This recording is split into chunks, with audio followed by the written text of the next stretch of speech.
So Bob Allison is the producer who comes into the 1960 Olympics in Rome and start to get a little sense of continuity and flow and format to the show, but still it's TV in its newest era, and I would imagine every day was a new adventure to which you had no reference point to kind of figure out what you were going to do that day. Well, that's true. It was the first foreign Olympics ever televised in the United States. Try that one again. It was the first foreign Olympics ever televised in the United States. CBS had done Squaw Valley, of course, earlier that year. That was in the U.S., and a lot of it could be live. As a matter of fact, at those Olympics in Squaw Valley, they only did, on the weeknights, 15 minutes. 11:15 to 11:30. Then they would do, a lot of stuff on the weekends. But here was the foreign games, and I think we did a half an hour every night and then a lot on the weekends. And they simply had to be flown in. And there was no satellite at that time. Everything was in black and white. But thank God there was videotape, but there couldn't have been any televising of the Olympics. And so since there is no satellite and then the electronic aspect is limited, if you want to interview a star athlete like Muhammad Ali, you have to go out to the airport to do it. Well, as a matter of fact, we did do him. But he, of course, was not Muhammad Ali. He was Cassius Marcellus Clay from Louisville, Kentucky, who had actually been named after a man way back in maybe around Civil War time, a white man who had been particularly good to the African-American people of that time. At any rate, he was still known as Cassius Clay then, the light heavyweight champion of the Olympics. And I went out to meet him at the airport, and he was accompanied by being met by a couple of the Reynolds brothers, of Reynolds Aluminum and Reynolds Wrap and all that. They were from Louisville, and they were his sponsors at that time. And when he turned pro, just for a couple of years, maybe only a year or so. But anyway, this kid came off the plane, and I must say, legend would have it that he would come off saying, "I am Cassius Marcellus Clay." Nothing like that. He was kind of quiet and nice and did an interview him. Went on his way with the Reynolds brothers. So there were no sparks and no sense of showmanship in him yet? No, there was in the ring at the Olympics. He was dancing and very flashy and very, very good, of course. These summer games, of course, then lead on to your eventual transition over to ABC. I remember one other thing about the summer games. Of all the events, I remember Abebe Bikila. Abebe Bikila, the marathon runner from Ethiopia, running in his bare feet through the streets of Rome and under the Arch of Hadrian, the victory arch of the people who had conquered his country, of course, Ethiopia, not too many years before. And there was a lot of symbolism to it, and he was a very charismatic man.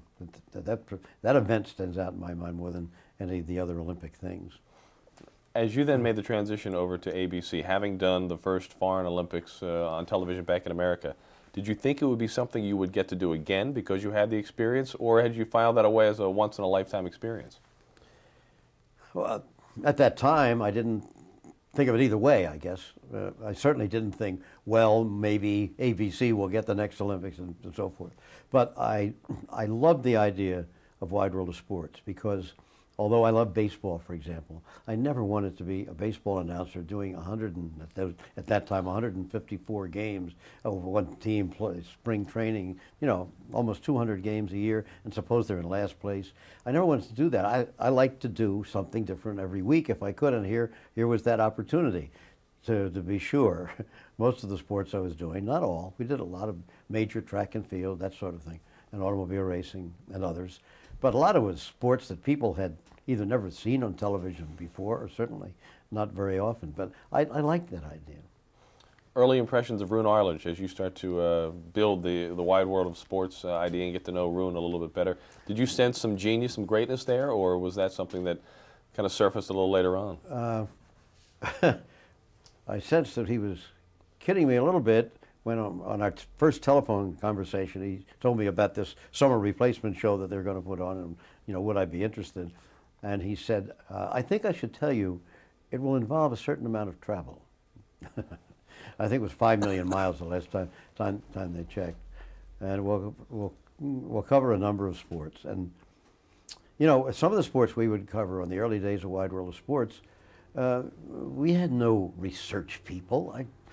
I've never had a research guy to this day, as a matter of fact, except on the later Olympics we did have them. Uh, but we'd go into Le Mans, France for the great 24-hour automobile endurance classic. And what I did first was look in the Encyclopedia Britannica. They have a pretty good article about everything. You'd be surprised, even some of the most obscure sports. And I'd do that, and then we'd get there 3 days ahead of time and start talking to everybody we could find. You know, in these foreign sports, they never handed you something like, you know, if you're doing a football game, at the end of the first quarter, they go, here are the first quarter statistics, sir, and here's your drink, and here's the chicken, you know. But there was nothing like that. It was just a scramble. Having done the Olympics the year before, did that kind of give you the skill set that you needed to be always thinking on your feet, not making things up, but tying together the few facts that you had into what are fairly long narratives? Yeah, sure it did. I mean, as I say, everything I had done from the sports parade in Baltimore to some of the events we did in Baltimore, if I might jump back just for a minute. I can remember one of the first sports events we did was the Evening Sun was the newspaper I had worked for. There was a thing called the Evening Sun City Swimming Championships. We did those. This is kids going back and forth, back and forth. I've got a pile of heat sheets like this. We were on the air for 7 hours. One group of kids enter another swimming back on the pool. And until literally that evening sun went down with darkness. And in between these heats, you had to say something, you know. We did the opening of the new Friendship International Airport. This was in Baltimore. It was called Friendship, actually, after the little town that they wiped out to build the airport there. But that was the name of it. And they said, this is going to be one of the great events in the history of Baltimore. A crowd of 250,000 people will be gathered. President Truman will fly in to deliver a major address.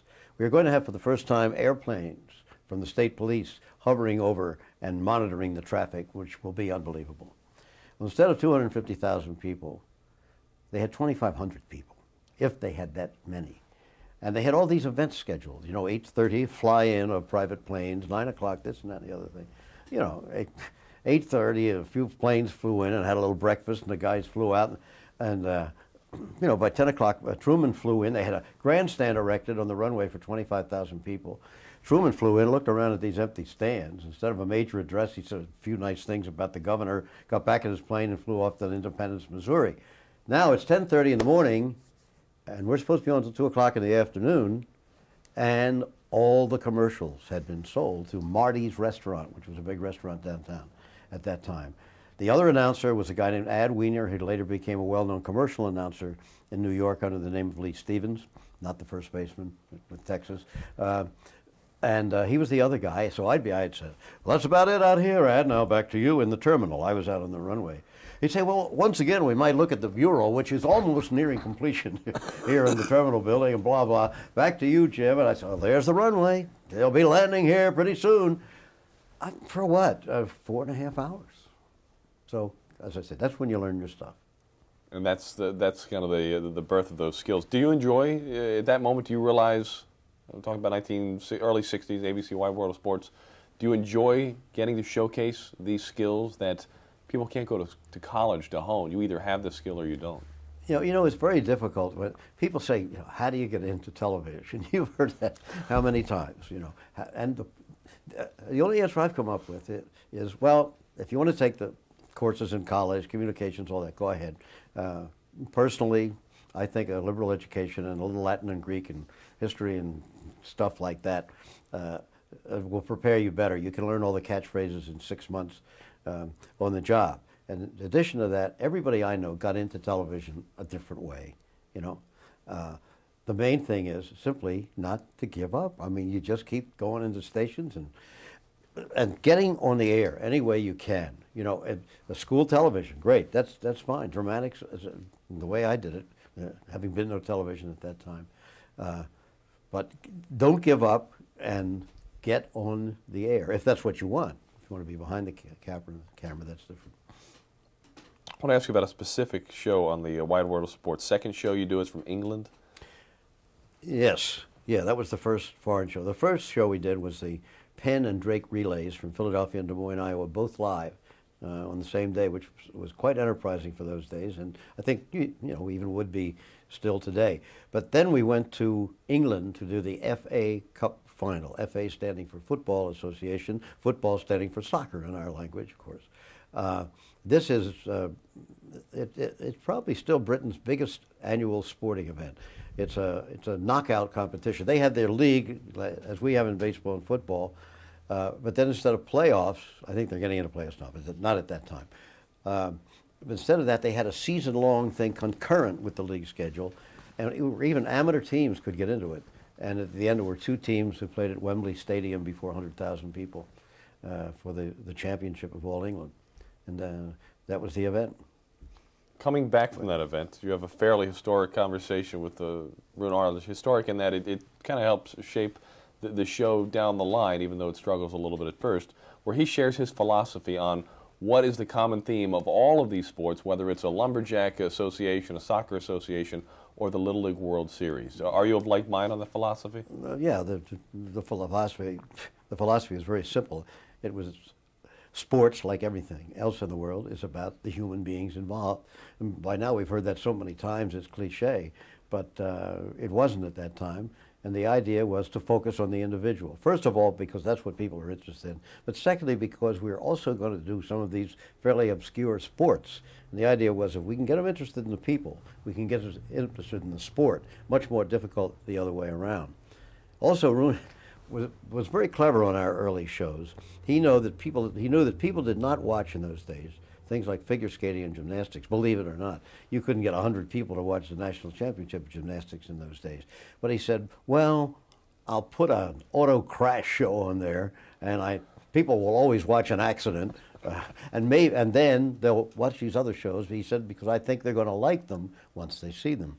And I don't think people would question very much the wide world has contributed more to the growth of particularly figure skating and gymnastics and other women's sports, by the way, as well as other men's sports. We did women's sports on a large scale right from the beginning, and it didn't have anything to do with we will showcase women's sports. It just so happened that women's gymnastics, women's figure skating was more appealing to people. Women's swimming was very good, women's diving. We did so many. Women's track and field with the great Wilma Rudolph back in the early 60s. It was a very appealing show to me, and I enjoyed all the stuff we did. I did not enjoy the travel all that much, and I still don't. And yet you almost didn't get a chance to do a lot of that travel because after the first run in '61, the show looks like it's going to get put on the shelf. Did you think, here we go again? It Wide World almost went off the air in the middle of the first summer. As we said, it was a summer replacement show, 20 weeks. But about the 10th week, I guess, they were seriously thinking about taking us off the air, and then we went to Moscow to televise the U.S.-Soviet track and field meet. I must give the credit to Roone. He had a lot of guts to even dare to do this. It was very difficult to get any sort of clearance from the Soviets. Finally, he had to send somebody down to Washington, to the Soviet embassy, to sit in the embassy to wait for an answer. They wouldn't give us an answer. Even after the guy was down there, there still was no answer. So Roone took a gamble and sent all the equipment. We had to take our own equipment and the technicians as far as Amsterdam, because if he didn't send them that far, we couldn't get there in time for the track meet, which was that weekend. And finally, the clearance came and flew into Moscow. The guys got off at the airport. There was no Hertz over there in those days, no Avis, nothing like that. And they thought, how are we going to get this stuff to the stadium? And finally, somebody from the government came and sent some Army trucks and took the stuff in there. We had videotape, of course. That's what we were going to record it on. They did not. There was no such thing in the Soviet Union at that time. So our control room was done in an informal way in Lenin Stadium. It was set up on one of the ramps leading up into the stands. And at a given point, somebody looked down and they saw this 100-meter dash, which had taken place 5 minutes ago.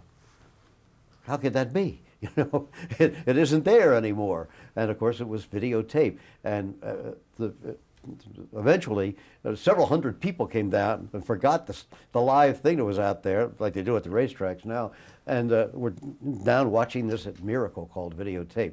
And in fact, two of our technicians were told to sleep with the tape heads, the recording part of it, under their pillows, you know, so the Soviets wouldn't find out. Who were the directors? Talk about secrets. Roone and I were roommates. We had these two big, heavy beds in the old National Hotel there in this drafty, scary kind of room. And we had to think of something that happened the year before when the first Canadian hockey team went over there. One of the hockey players, they were just in a room exactly like this, two roommates, and the one guy said, I know the room is bugged. He said, this room is bugged, and I'm going to find out because they're after us, you know. And he looked all around, and finally he looked under the bed, and here was this black metal box. He said, I got him. He said, I've got him. That's it. And he said, and he got himself a pair of shears of some kind, and he went underneath and took the cover off, all these wires there, and he cut all these wires. Whereupon the chandelier in the room downstairs fell down, which is a true story. So we looked under the bed, and Danforth wasn't there. There was a black metal box. But the point of this whole thing was when we got back, we found somebody had watched.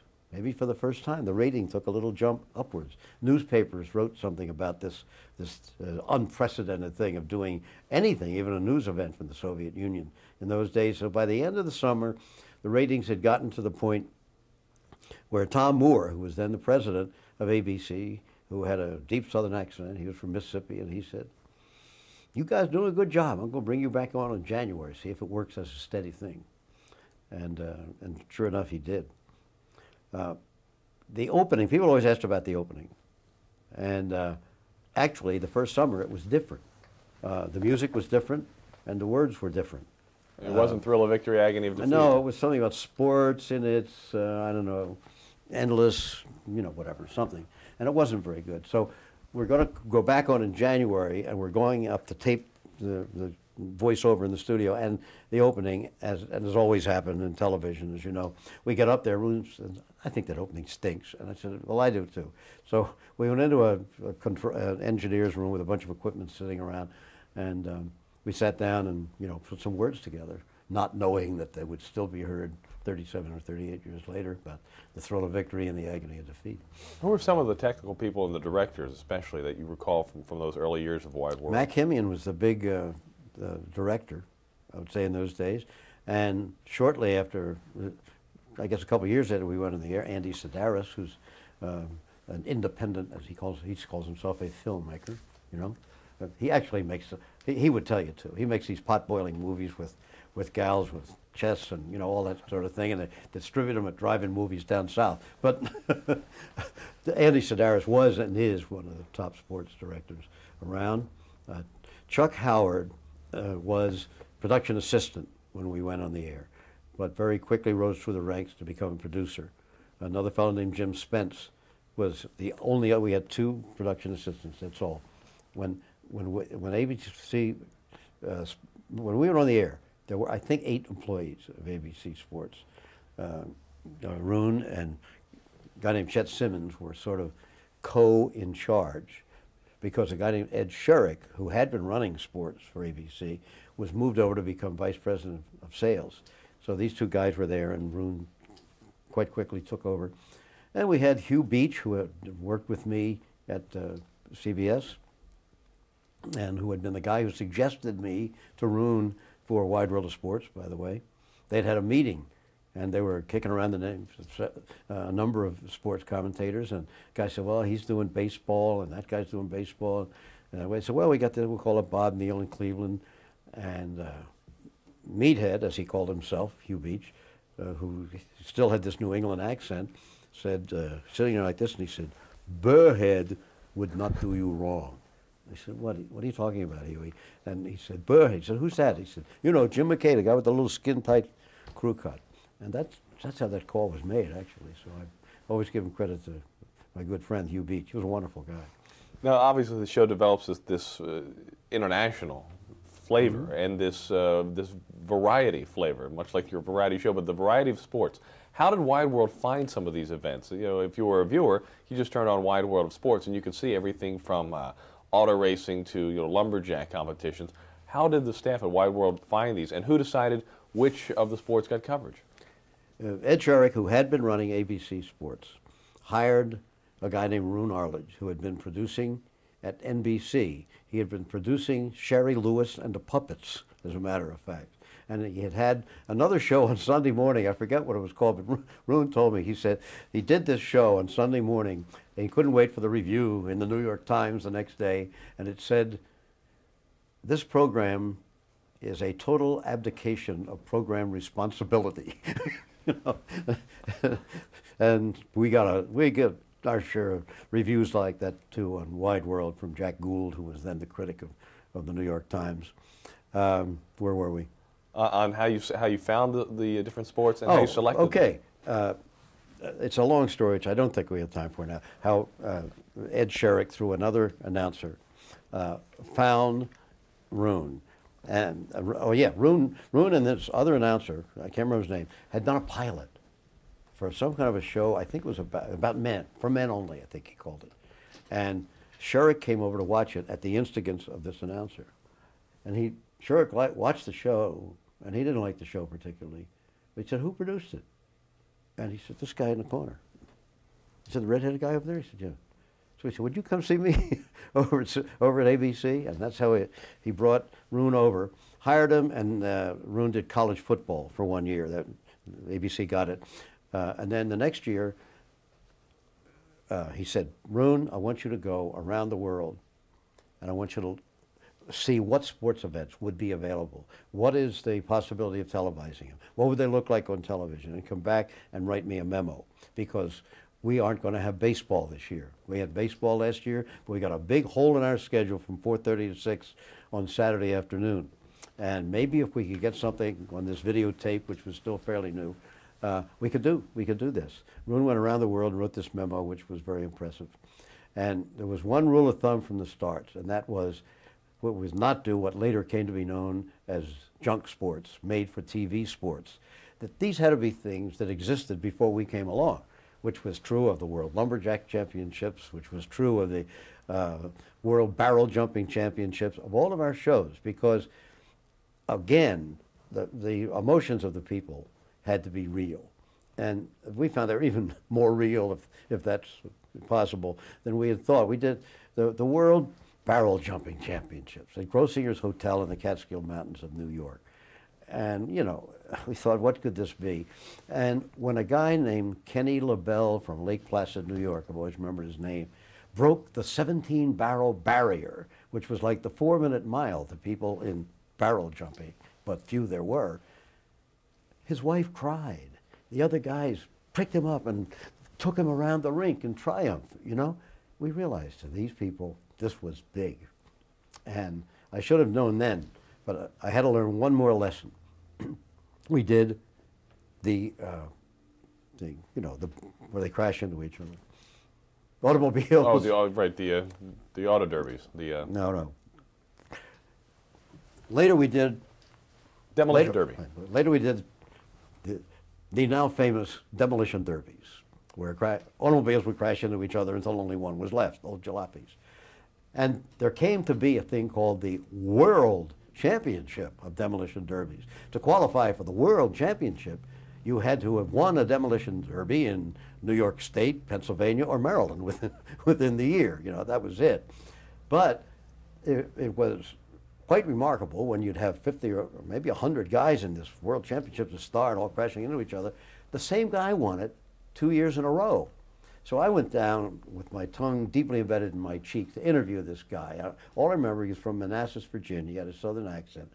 And I went down, and I didn't know what I was getting myself into, because I said, "Well," I said, here you go, Mr. World Champion 2 years in a row. How do you account for doing this, you know? And he looked at me and he said, "Well, I work real hard on my car, Mr. McKay, and I go to church a lot." And I realized he was serious. He wasn't kidding. This was the biggest thing in his life. And I felt about that high, you know? So, once again, you learn as you go. Did you ever find yourself in the middle of some of the earlier sports where you would perhaps be in the middle of the broadcast and start to sense, this is not authentic? No, I can't think of anything. So nobody was ever able to dupe Wide World of Sports into covering them? If they did, they didn't tell me. They didn't tell me. No, I don't think so. I can't remember. You have described in the past the 60s as the decade of discovery for the show. One of the things I keep hearing you talk about is the early use of videotape. Did it require any different approach than the early live broadcasts? Was it something that was handled differently? What were your early experiences with it? Well, in the case of on-camera stuff, openings and closes, you could do them again. But I found after a while, I still find it, that if you're on tape, you're more likely to blow it than if you're on live. Because when you're on live, you know this is it. We had a funny thing like that with Chris Economaki. Is a motor racing expert as we talk. And I thought one of the best, and he always did the interviews in the pits for us down at Daytona and on the NASCAR circuit, which was nowhere near as big in those days as it is now. But at any rate, we were doing the races and just taping them for later broadcasts when suddenly there was a huge crash. We were going to do the big race the next day live, but this was on Saturday. Huge crash, unbelievable. So somebody called Roone Arledge, who was in the studio in New York, said, "Roone, you got incredible stuff down here." And he said, "Well, we'll come to you." He said, "Well, we'll come on down to you. You rack up the tape of the crash, put Economaki on to explain it." Chet Forty was the guy producing the show. And we come down, Chet said, "Okay, Chet," he said, "Chris, we got to do this thing and so forth. Get in place. All right, cue Chris." And Chris said, he had a high-pitched voice. He said, "An incredible accident here at Daytona this afternoon. Chet, I'd like to do that again." He said, "We're live, we're live." Still a little confusion in those days between live and tape. Sometimes you didn't know. Toward the end of the 60s, 1968, you received your first Emmy Award as Wide World continues to get more and more acclaim. What did it feel like to be recognized at that level for something you had achieved? I thought it was terrific, and going from my place, I think it was a dinner at that time, and going from my place, sitting with Margaret and the other nominees from ABC, up to the stage. Really, you got the prickles, the goose flesh going up, and a certain feeling of unreality once you were up on the stage and the lights were blinding you and people were out there and they were cheering and all that stuff. And I'll tell you the truth, it never gets old, no matter how, to me anyways. Some people say, "Awards, please, I don't need any of that stuff." But I love them if you get an award. It is something that helps you validate not only perhaps the individual thing you received the award for, but don't you feel sometimes that you have done some of your best shows that maybe weren't recognized with awards? Oh yeah, sure, very often. And there were a couple of years, at least two, I think, when we were nominated, and they gave no award. I can remember we were sitting, I guess, the Waldorf Astoria, and it was a dinner in this case. This is before I'd won one, or anybody had won one. And I remember Dick Button was nominated for figure skating. I was nominated. Chris Schenkel was nominated for something else. We're all ABC guys. And we're sitting together and we're thinking, how will I be nice to the other guys, when I get... And we're all looking at each other like this. And they said, such and such an award. And then they said, such and such an award. And we looked at the program. They skipped ours. There was no winner. And a few... Was that a depressing night or what? Nobody could be happy at our table. But eventually we got ours. Let's go back to the 64 Olympics, the Winter Olympics in Austria. Roone Arledge and you have worked together for a couple of years now. How different did it feel to approach your second Olympic as a host, as opposed to the first time in 60 when you went in not really sure what you were going to do or how it would go? Well, it was very different because I was going to be the guy on the scene and we were going to host it from the scene instead of hosting it from New York as we did the Summer Olympics from Rome. Also, something had set in called jet lag, and I'll tell you, I've never gotten used to that to this day. And flying over and suddenly having to start doing some on-camera pieces and a pre-Olympic show, which we always did at the last minute, was very tough on the mind because you're just so foggy. I don't know whether you've ever had it, but you feel like you're half sick at your stomach. At any rate, we did it. We'll continue in just a moment. We can finish that, right?